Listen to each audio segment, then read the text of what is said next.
Welcome to episode 3 of season 3 of Read by the Author. Tonight I am reading the next part of Time Anomaly, so hopefully, most likely, will end up being chapters 6 through 8, which are some fun chapters. I'm really looking forward to it, so let's get to the story. 6. Give and take. Your wife? I said. Nguyen's eyes wrinkled at the corners as his grin widened. Yes, dear Alexandra, my wife. It's to my benefit and to yours, I think, that nobody questions my marital acquisitions, he said, answering in English. Only then did I realize I had spoken in my native tongue as well. I hoped, he said, though I wasn't sure that Azette was correct about your imminent arrival, and her early warning has given me the time to weigh your possible identities while you're here. I shook my head. But you... He held up a hand, cutting me off. Being one of my wives not only gives you a legitimate reason to be here, and me a legitimate reason to spend time with you alone and provide you with ample resources and protection, but it also raises you to the highest ranking position among the Nejarets of this time. It's the most logical, practical move to make. He raised one shoulder in a half-hearted shrug, and something in his eyes made me think he wasn't quite telling me everything. Not that that was a surprise. My shoulders rose, then slumped. But your wife? Nguyen's grin faded to the faintest of smiles, and he reached up to brush the backs of his curled fingers against my cheek. Much is troubling you, my Alexandra. How long has it been since we last spoke? I frowned and thought back to the disastrous confrontation with Set in the underground temple, just after Nguyen had given me the Ankh-Ot, transferring half of his power to me. A little over 2 weeks. My weeks, not yours, I added. The ancient Egyptian week contained 10 days. So 15 or 16 days, I think. How long has it been for you? 3 long, exhausting years. 3 years? I blurted, surprised. For some illogical reason, I had assumed as much time had passed for him as it had for me. Nguyen nodded sedately. And now that you are here, I'll have plenty of time to teach you. Plenty of time? I shook my head and leaned in. What about Marcus? I can't stay here, Nguyen. We don't have plenty of time. You know that. Panic somersaulted in my chest. I have to get back, but I need to know how to keep Apep from possessing him, and... Calm yourself, my Alexandra, Nguyen said, taking hold of my upper arms, until you have enough control over your new power and are strong enough to deal with Apep and restore Ma'at.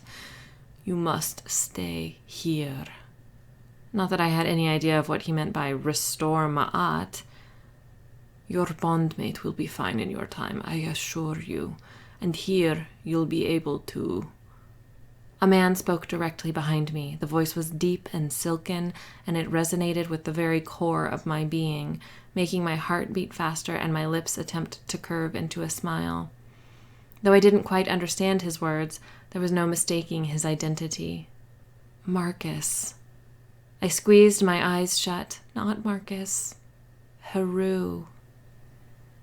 He doesn't know me. He doesn't know me. He doesn't know me.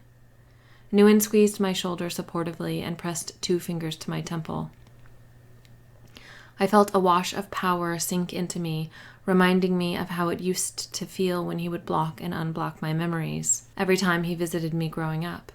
My eyes flashed open. What? Nguyen smiled. I've sealed your new power within you. He spoke in English, which I suspected would fast become our go-to method for keeping the more unusual aspects of our relationship secret. Why?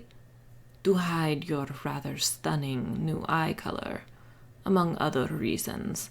I shall explain what I can later, I promise. Switching to what Aset had called the original tongue, he said, Yes, Heru. I have a new wife. He laughed, his gaze shifting to look past me. I found myself in need of just one more, and this lovely creature practically sprang into existence out of the art itself to meet my needs. I pressed my lips together, far from amused, and holy hell was I nervous to turn around. The man who would, in just over 4,000 years, become the love of my life was standing behind me, and he had no idea who I was. Forcing a smile and gritting my teeth, I murmured in English, "Maybe it would be best if you just told me how to protect Marcus from this Ep3 guy so I can return to my own time without having to do this." I widened my eyes for emphasis. Nguyen's eyebrows lowered and sadness clouded his multi-hued irises. "That isn't possible." "What's not possible? Protecting Marcus or me going home?" Nguyen sighed. "At the moment, both." I leaned in closer to him. "Why not?" He spent a tense moment searching my face, a moment made even more uncomfortable by the building anticipation forming around us. "Because if you return now, you'll both die. And before you leave this time, I must die." I opened my mouth, but shock stoppered my voice. I had known. I really had. This was when Nguyen died. I had known. But I loved this man. Not in the same way I loved Marcus, but few people meant as much to me as Nguyen, and the thought of his imminent death, I swallowed roughly. It was like learning that my sister or one of my parents had terminal cancer. I hadn't been ready for this. I would never be ready for this. Tears welled in my eyes. "Nguyen, I... He tilted his beautiful head to the side. "Calm yourself, dear Alexandra. All will be well. All is what must be." Author's note. So it's very fun now. I had no idea about Atum or any of that part of the story when I wrote this, but it's very fun now that Atum is in existence to think about what he might be up to at this moment in this story. But his words didn't stop my heart from filling with sorrow or my mind from worrying with possible ways to save him. It didn't seem to matter to my mind that I had no clue how he was supposed to die. Off to my right, a woman strode toward us, rattling off what could only be admonishments and complaints, however incomprehensible her words were to me. I turned my head to watch her approach. She was middle-aged, slender, and remarkably pretty. She was also human, which was surprising, considering that the sharp edge to her tongue was most definitely aimed at Nguyen, and possibly at me. It was hard to believe that anyone had the gall to speak to him in such a tone. "You speak the original tongue," Heru said.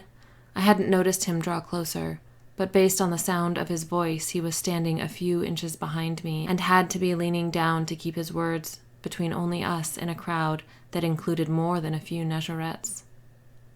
My entire body tensed, and my spine straightened with the effort not to lean back against him. Not mine, I reminded myself.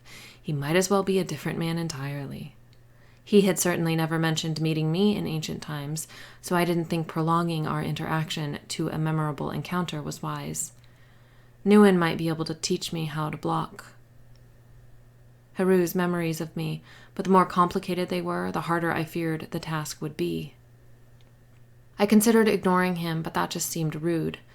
I gave a minute nod. The woman reached Nguyen, near hysterics in her tirade, and another, an absolutely gorgeous Negerette, was close by her side. "But not the common tongue?" Heru asked. I shook my head. "Then I shall translate."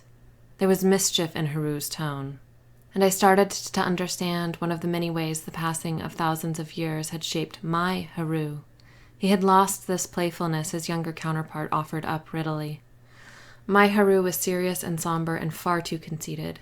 He emitted confidence and power just by breathing, and when he entered a room, his presence demanded that all eyes focus on him. This Heru was different, less guarded, it seemed, less troubled. I still hadn't looked at him. I wasn't ready. I needed more time. 4,000 years sounded about right. The woman scolding the Great Father is his primary wife, Ep3. Heru laughed, and his breath brushed against my neck, making me shiver. She is demanding to know when and where he found you. She calls him a rabid monkey. She says he's no better than He cleared his throat. Apologies.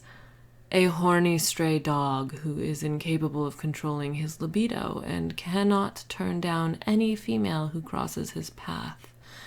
Now she is talking about you, and I do not think you would like me to translate. Enough, Nguyen said, and the woman fell silent. It is done. Raising his voice, he added, Let it be known that any person in my new wife's presence shall speak the original tongue unless they do not know it. Hathor does not speak the common language, and it will be considered a great insult by me if any speak it simply to keep her from understanding. She is from far away, and despite having a legendary divine reputation among our people, she is not familiar with our ways. The adjustment will be difficult enough for her. The least we can do is make sure she can understand us. He stared at his primary wife. Am I clear, Ep3? She nodded, and when her gaze shifted to me, sniffed. Ankesen Pepi, Nguyen said, and when the other woman nodded, my mind was blown. Here was Ankesen Pepi, Nguyen's Nezharet daughter who, according to Aset, had been the queen or consort to numerous rulers, including the recently laid to rest Pepi Neferkare, and was the highest-ranking Nezharet alive, except for me. I frowned, thinking she was taking being dethroned fairly well.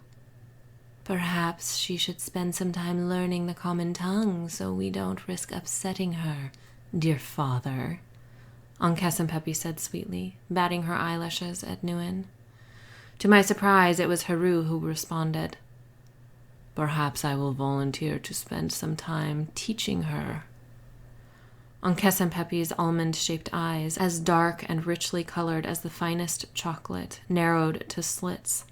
She scanned me from the sandals up, her striking eyes going wide when she reached my face. She is Nezharet? Her irate stare shifted to Nguyen. Why would you take her as a wife? This is not the way. You said you would never, that I would always be... Jealous, Kessie? Heru said, and she turned her glare on him. She cannot give him children, she sputtered. It is not done.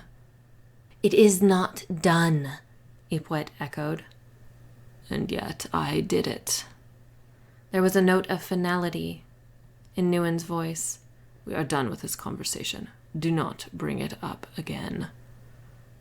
Both Ep3 and Ankesen Pepi shut their mouths, but I could still feel the outrage pouring off them in waves. Clearly, I had been wrong about the dethronement thing. I have to admit that I am a little jealous, Great Father, Heru said. He stepped up to stand on my left, and when a slender arm linked with my right, I glanced over to find Aset standing on my other side. Brother and sister were flanking me like faithful guardians. After all, the stories do say that Hathor is supposed to be my wife, and all can see that she is even more lovely than the stories say. I don't know why, but if you guys ever watch the YouTube video, for some reason I have to tilt my head to the side whenever I am speaking as Heru. It's been that way since the beginning. I don't know why. Pulse racing, I turned my head to look at him before I could stop myself.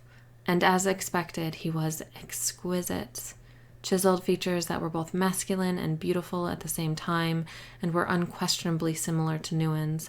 Light golden brown skin, and a lean physique toned enough to make any woman's heartbeat speed up. And just like the rest of the men in the courtyard, his upper half was completely bare, which just made it that much harder not to stare.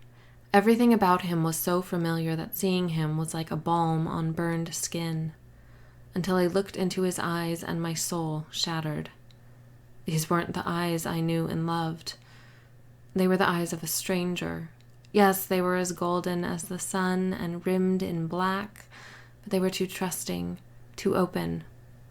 Not my Heru. He leaned in closer, his brow furrowed. Are you unwell, Hathor? I took several hasty steps backward and smacked into another body, hard. A strong hand gripped my arm, steadying me. I spun around and nearly screamed when I recognized who it belonged to. Set. I'm sorry, he said, his voice kind. I did not mean to startle you. He cocked his head to the side, scrutinizing my face. Have we met before?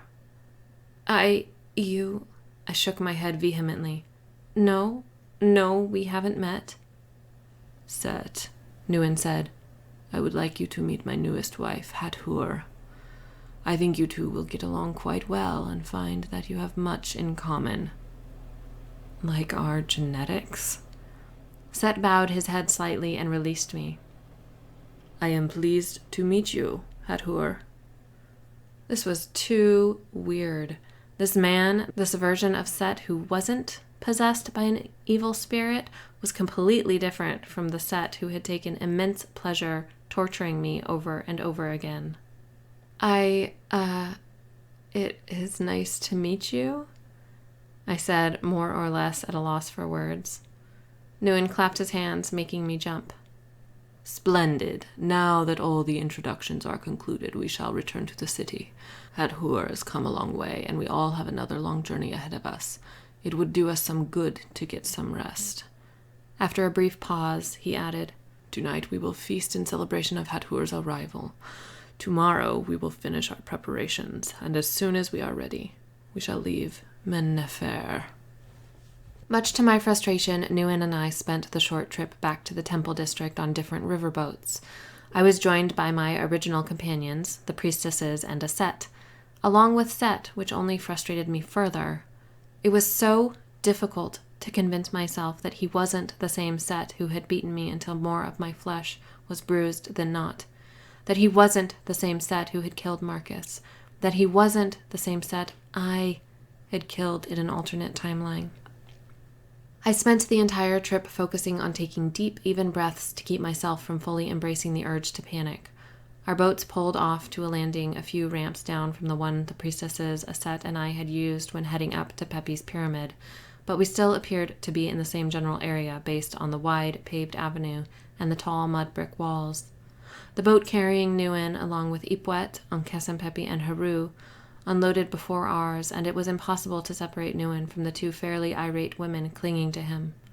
Call it a hunch, but I was getting the feeling that Kessie, Ep3, and I weren't destined to be best buds.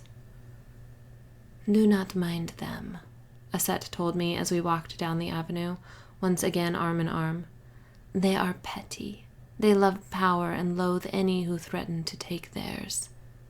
But I have no desire to take their power, I said as softly as possible, knowing that with her Nezharet hearing, Pepe could overhear our conversation if we weren't careful. Perhaps, but you have already taken some of their power simply by becoming Nguyen's wife. Add that to the power you already have. But they don't know about that, I said. A Set laughed. Perhaps, but to me you practically glow with it, like 100 stars are contained within your skin.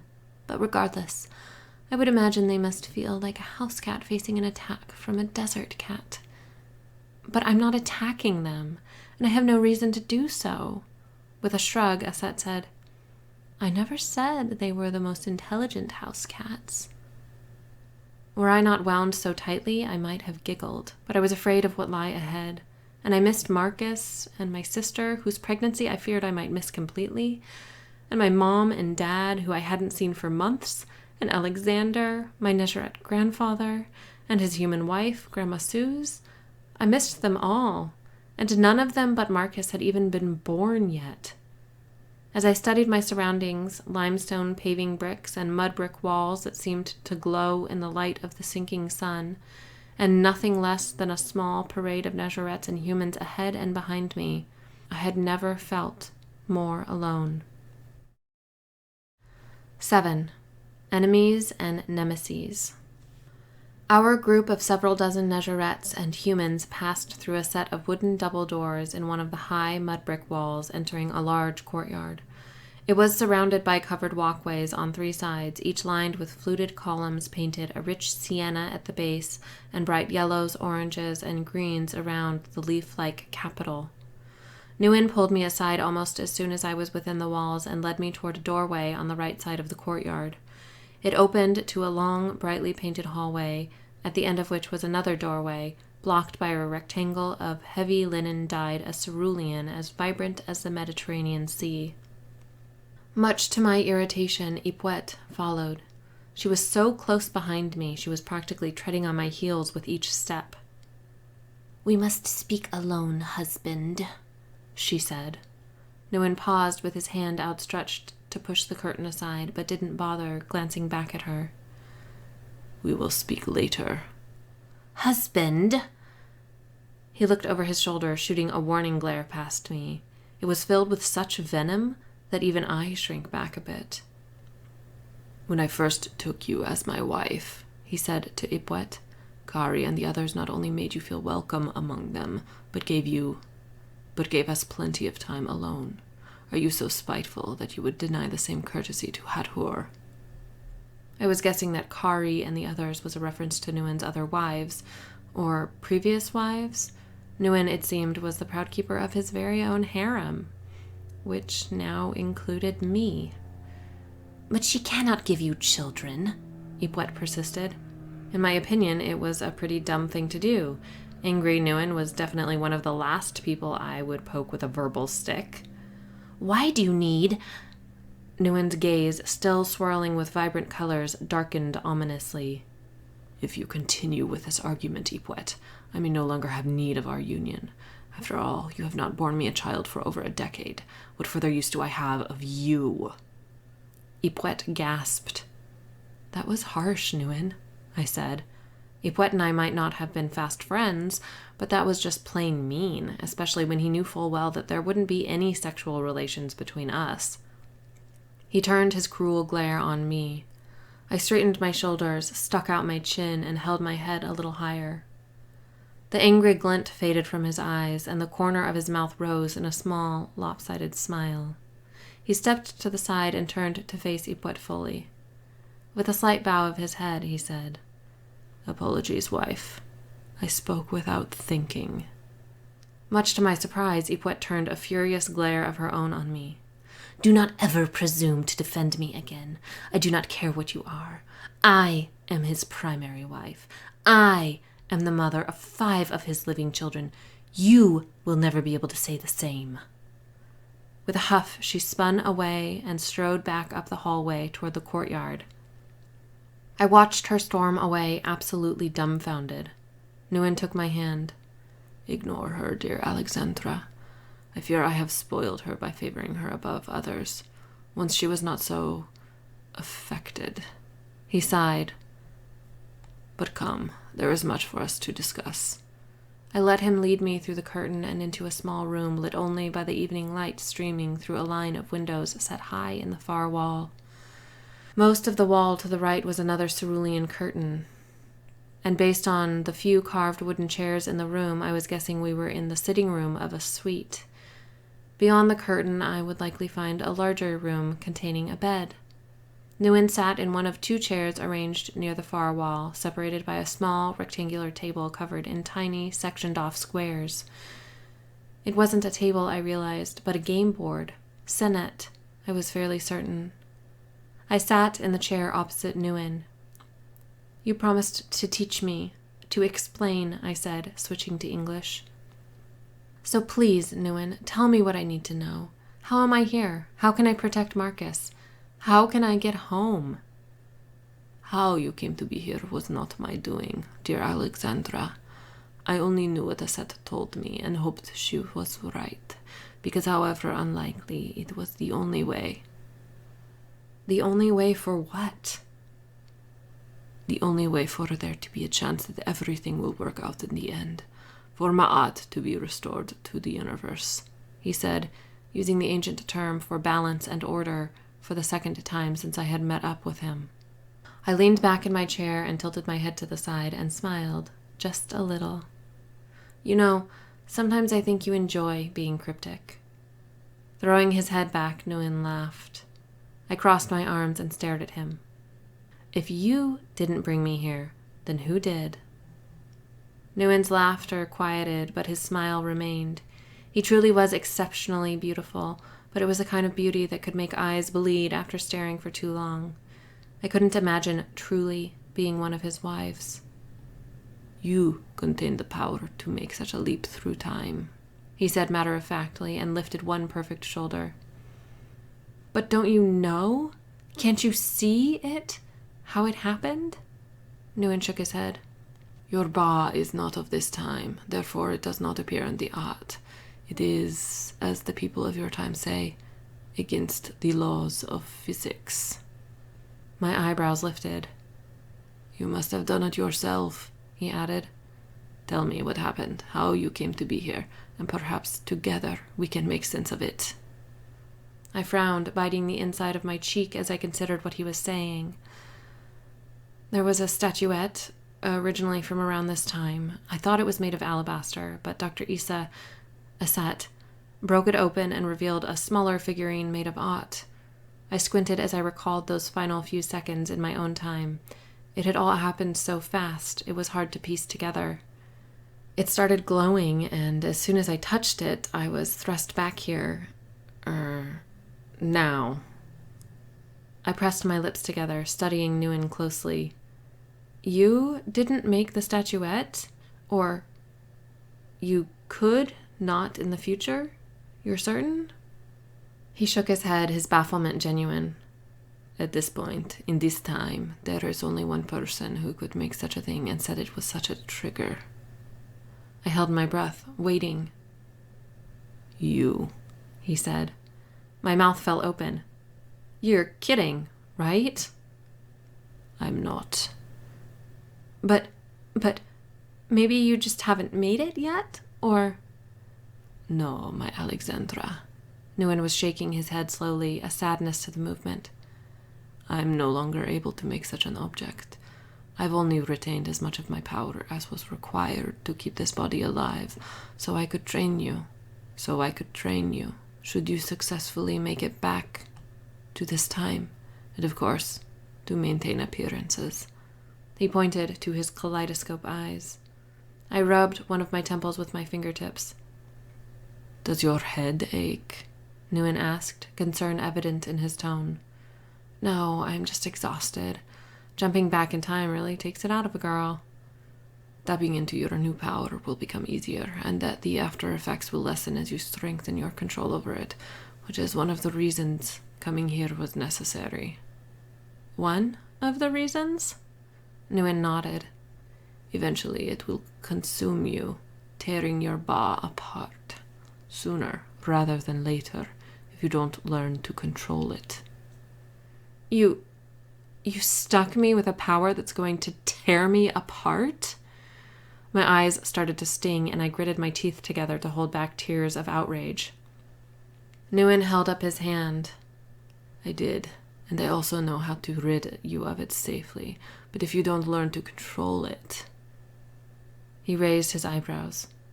Of course, there was always the reality of what would have happened should you have remained in your own time.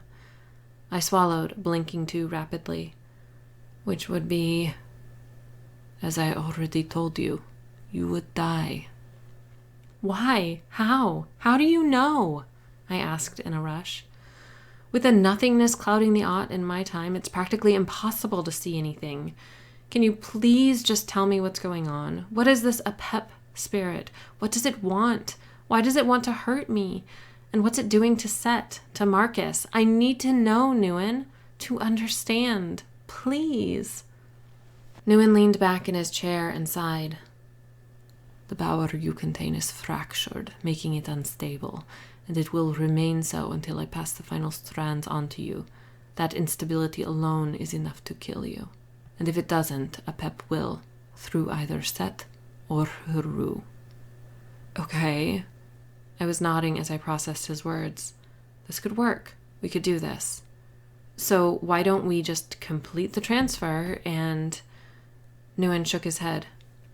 As soon as we complete the transfer, this body will perish. My heart sank into my stomach. Nguyen, no. Until this moment, part of me had still been in denial. But this was confirmation, the final nail in the coffin. I was the harbinger of Nguyen's death. It is always what had to be, I think. Nguyen offered me a consoling smile. Apep is, well, he was once as powerful as me, very long ago, but we were both very different then. His behavior forced me to separate his shoot from the rest of his being, and his shoot? I recognized the word as one of the ancient parts of the soul, like the ba, except whereas the ba more closely resembled the modern idea of soul, this term was historically identified with a person's shadow. Yes, his shoot. You may think of it as his power, or the thing that gives him access to his power. Unlike you or Aset or Heru, Apep and I are not Netjer-at, gods of time, but Netjer, beings who belong on all planes of existence, and our shoot, our power, is an essential part of our beings. There are others of our kind who hold dominion over other universes, though we alone exist in this one. Holding up a hand, I furrowed my brow. Hold on. What? Nguyen laughed. It is beyond what you knew of existence, I know. None of this time truly know what I am. God, they call me. Nguyen. His laugh turned slightly bitter. If they only knew my true name, the identity of my Ren, that part of me that is eternal, just as Apep is eternal. Your Ren? I said, my voice rising in pitch. It was another part of the ancient Egyptian concept of the soul, most closely identified with a person's name. It was the reason pharaohs and other wealthy ancients of this culture took such pains to ensure that their name would be remembered centuries, millennia, after their death. As long as their name was remembered, part of their soul lived on. I leaned forward.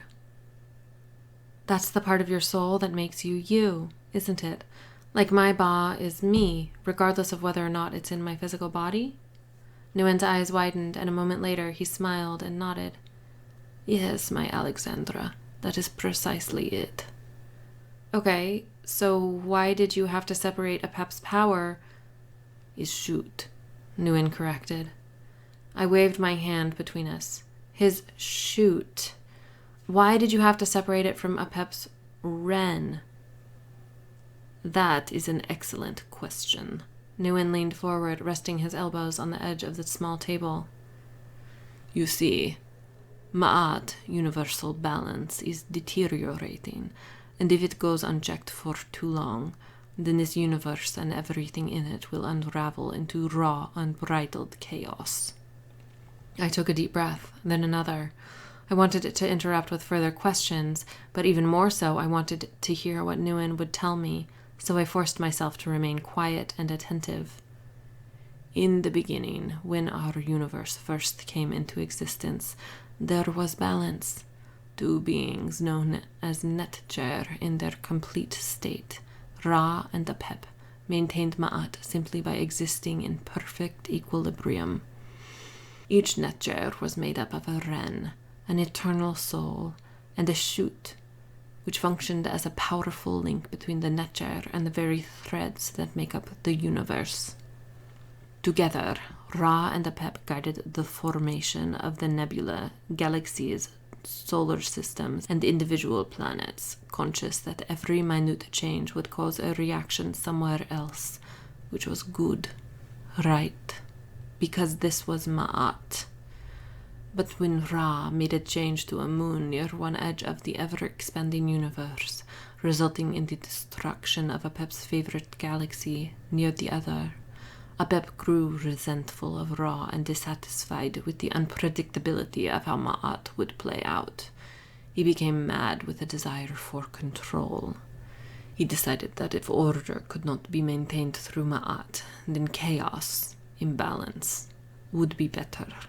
He sought this end, this beginning, the only way he knew how, by unleashing his own shoot on the universe, wild and unrestrained, and by attempting to tear Ra's shoot away from the rest of his being. Except Apep underestimated Ma'at.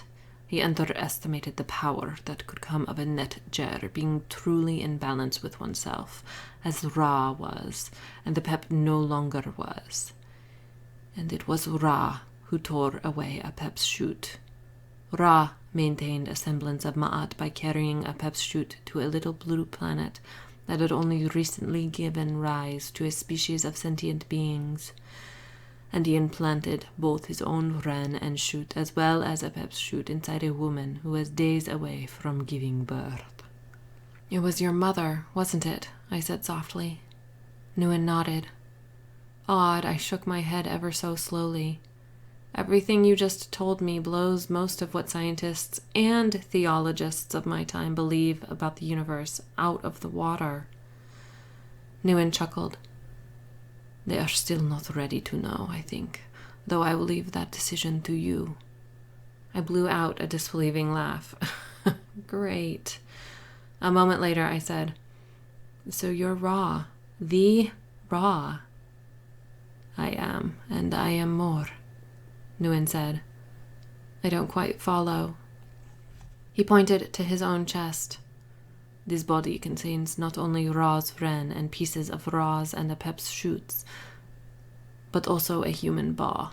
Together, these pieces combine to make me, a being you know as Nguyen.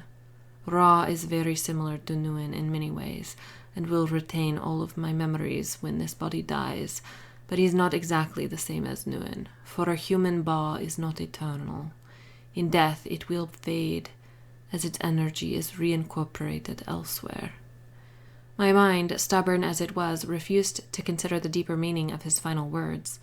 Instead, I licked my lips, thinking it was both strange and sort of appropriate that Nguyen was sitting across from me, talking about himself in the third person. He exhaled, suddenly looking so incredibly weary. And I only have pieces of Ra's and Apep's shoots now, because 3 years ago I transferred most of them into the Ankat and gave it to you. I leaned forward, my skin crawling. Are you saying Apep's shoot is the power that's now inside me? No, dear Alexandra. You hold only the majority of my shoot. His eyebrows drew together. It is Heru and Set who absorbed most of Apep's shoot.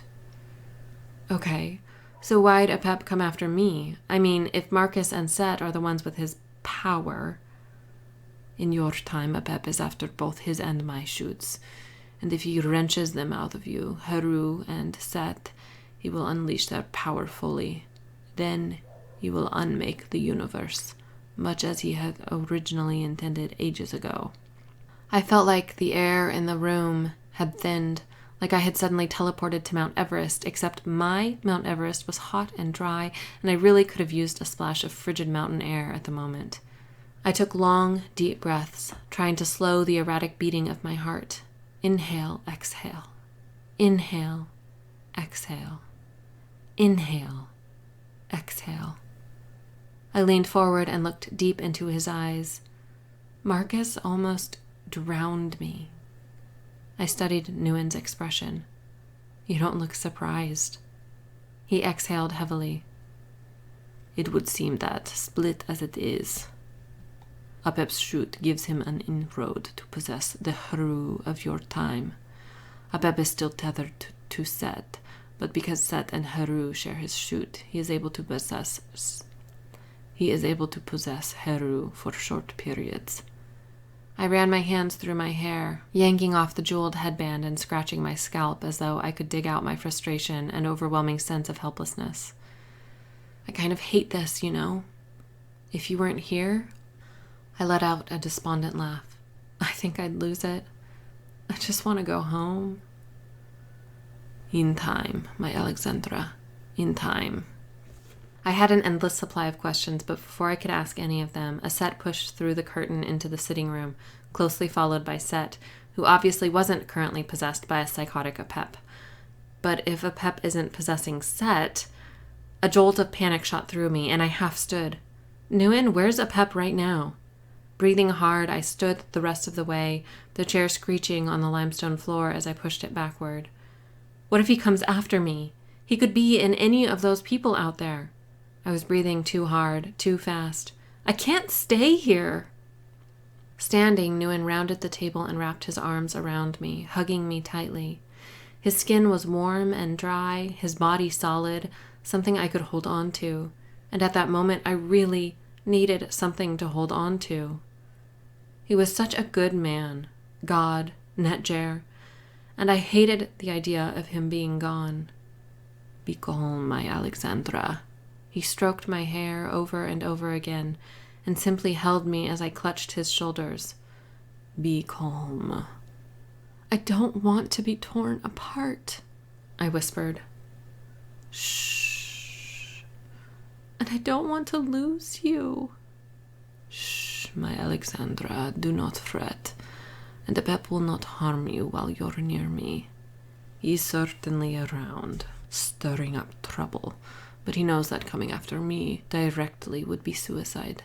There is no reason for him to suspect that you now hold most of my shoot, and the only ways for him to find out would be for him to witness you using your new powers, which he will not, or for someone to tell him.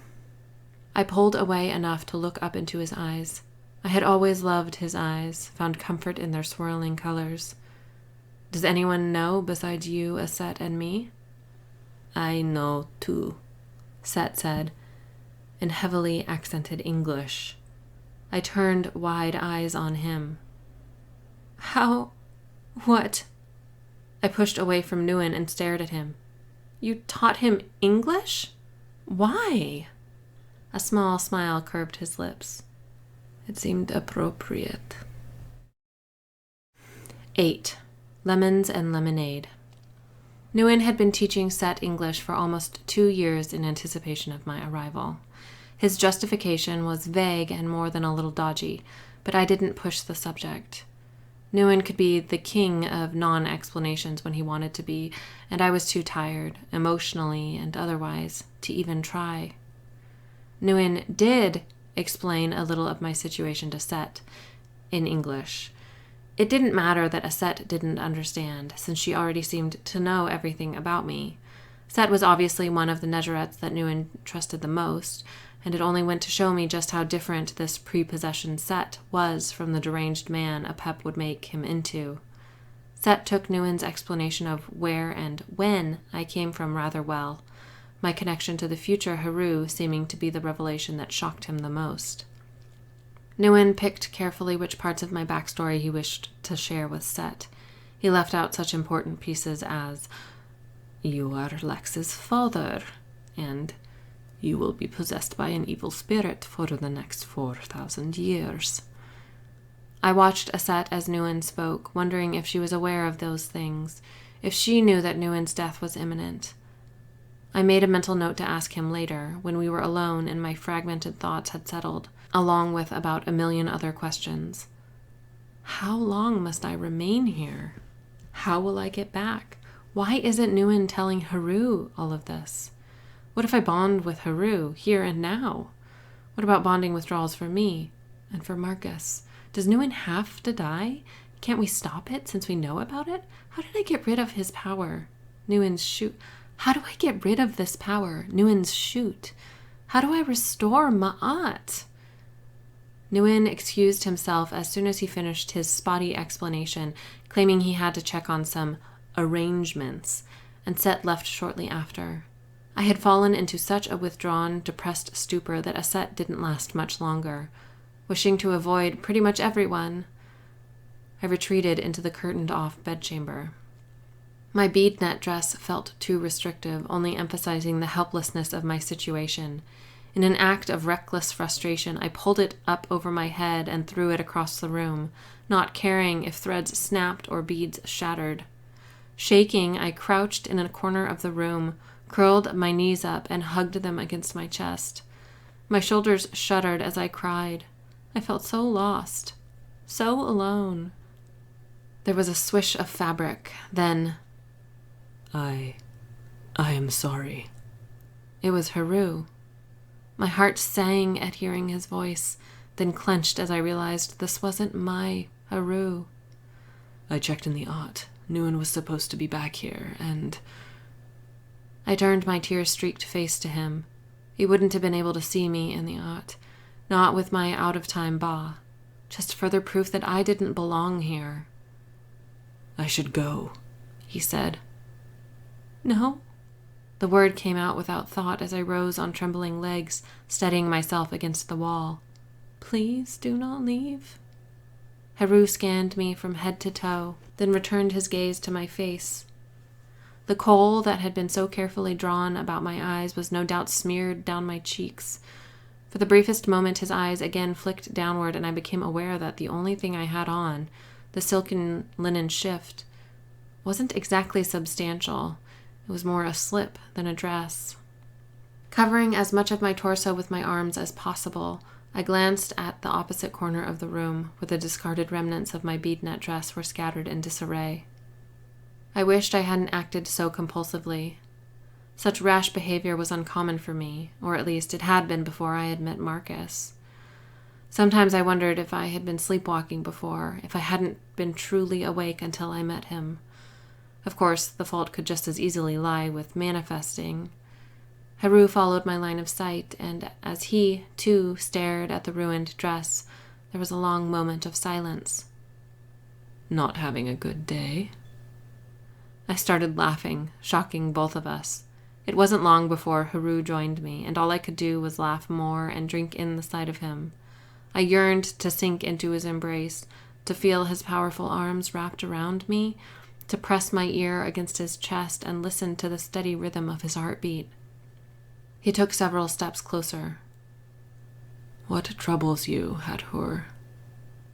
Comforted by his presence and discomfited by his use of the wrong name, I dropped my arms. Many things. A sudden curiosity filled me. How old are you? Heru's sure grin slipped, but he caught it before it disappeared completely. I will tell you my age if you tell me what has upset you. I bit my lip, weighing my options. I picked my words carefully. I am homesick. Heru's golden irises sparkled with mischief. I am very old. Unable to hold back a small smile, I stepped away from the wall, toward him. You do not seem very old, especially not compared to the Heru I knew so well. I am older than I look.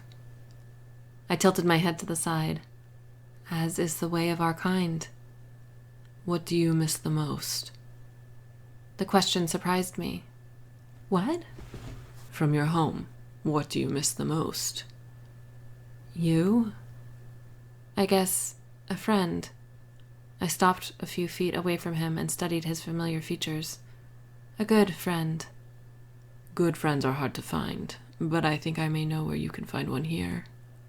His smile, the warmth in his eyes, did much more to melt me than the evening heat. Hathor? Denai stepped into the bedchamber. Golden one, are you?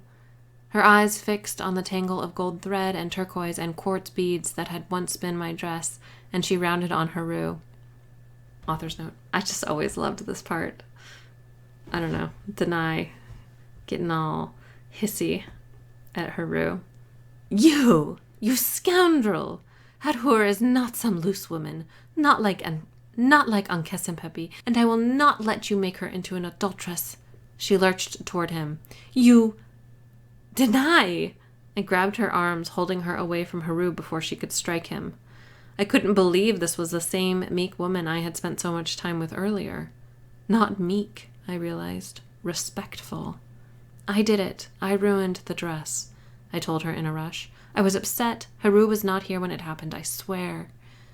Despite my words, the priestess continued to glare at him, her hands curled into tight fists. Ankesenpepi has been looking for you, she told him. Perhaps you should focus your attentions where they are wanted. Wide-eyed, I stared at Heru. The thought of him being with Ankesenpepi both nauseated me and made my blood boil. But he's not my Heru, I reminded myself. Not yet. He's not my Heru. He's not my Heru. He's not my Heru. Rubbing his temple, Heru bowed his head to each of us in turn, then retreated through the curtain. Denai turned to me, her livid eyes scanning my face. You cannot go out to the feast like this, Golden One. Your makeup and your dress. A wan laugh escaped from me. Maybe I could just stay in here? After all, my appetite was now non-existent. No, this feast is in your honor. Such a thing would be unforgivable. All right. I sighed and held out my arms. So what do I do? Denai pressed her full lips together and studied my face and body with such scrutiny that I felt naked. Just leave it to me, she said. I can fix this. As it turned out, Denai was right. She could fix it. Or rather, she could fix me. She swapped her linen dress for my shift and quickly refashioned a turquoise, quartz, and gold belt from parts of my ruined beadnet dress. I used a wash bowl that had been set on a tiny table against one wall to rinse off my smeared eyeliner, then sat patiently on the floor in the middle of the room while Denai reapplied it with kohl from a jar she found in a small wooden chest under the table. Kneeling in front of me, Denai wore a look of contented concentration. There, she said, sitting back on her heels. That is much better. She rose and held out her hands to pull me up to my feet. Promise me you won't destroy this dress as well, Hathor. At least, not until you acquire a few more garments. I laughed softly. I promise. After a moment of hesitation, I said, Denai, you know that I am not really the goddess Hathor, correct? She squeezed my hands. You are a very powerful Netjerat. Besides, she shrugged, Nuin would only take a Netjerat who is very special as his wife. This I know. But you do not have to take care of me. To serve me, I persisted. You appeared out of thin air in the temple to the goddess Hathor, of whom I am currently the head priestess. Perhaps you are the one who is mistaken, and you truly are her. Often we do not know ourselves fully and must rely on others' eyes to see who we truly are. I frowned. Maybe, I said, knowing that, despite the wisdom in her words, I was no goddess. Come. She released my hands and headed toward the curtain leading out to the sitting room. The feast has begun, and you are expected. Wonderful. Denai glanced back at me as she walked away, her eyebrows raised. She definitely heard the sarcasm in my tone, and though she said nothing, I could practically hear her scolding me. I held up my hands defensively and followed her into the hallway. I will behave. And I did. I acted the part of the joyous and excited new wife perfectly, standing by Nuin's side when he wasn't disappearing into other areas of the villa with this human or that Netjerat. I tried to eat, but I still didn't have much of an appetite, though that didn't stop Denai and the other priestesses from bringing me food and trying to coax me. The food, arranged on several rectangular tables that had been set up in the courtyard, was definitely interesting. A vast array of spiced meat, vegetable and lentil stews, fresh fruits and breads, as was the drink. There was an extremely yeasty beer that would definitely take some getting used to, and some light, jammy red wine that I rather enjoyed. I had just refilled my carved alabaster cup and settled on a bench built into one of the many recesses in the covered walkways surrounding the courtyard for a moment of peaceful solitude, when she found me. Ankhesenpepi sat beside me, far closer than I was comfortable with. I scooted away a few inches, but she followed. Her talon-like fingers latched onto my forearm, and she invaded my space even further. Leaning away, I tugged against her hold, but her grip was surprisingly strong. She squeezed my arm, digging her nails into my skin. Ow, I said. What? You are nothing, she hissed. The female Necher'ats have been mine for thousands of years, and they will be mine for thousands more. They will not follow you. They will not even listen to you. I will make sure of it. You will be powerless. I do not desire power, I said through gritted teeth. Her eyes narrowed. You cannot have him either. Nuin? I eyed her. I am his wife. It is done. Which was true. Throughout most of Egypt's ancient history, there was no such thing as a marriage ceremony. A man and a woman simply moved in together and declared themselves husband and wife, and that was that. I do not speak of my father, she said. I know that you and Heru were alone in the bedchamber. I see the way he looks at you. You cannot have him. He belongs to me. Anger surged and my eyes narrowed. He's not my Heru, I reminded myself. He's not my Heru. He's not my Heru. He's not my Heru. Fighting back the primal Nezeret need to initiate a second claiming on him was difficult, verging on impossible. I gritted my teeth. Heru is a grown-up. He can make his own decisions. Stay away from him, and I will know if you do not, even if you are cloaking yourself in the At, or I will tell my father that I walked in on you and Heru lying together as man and wife.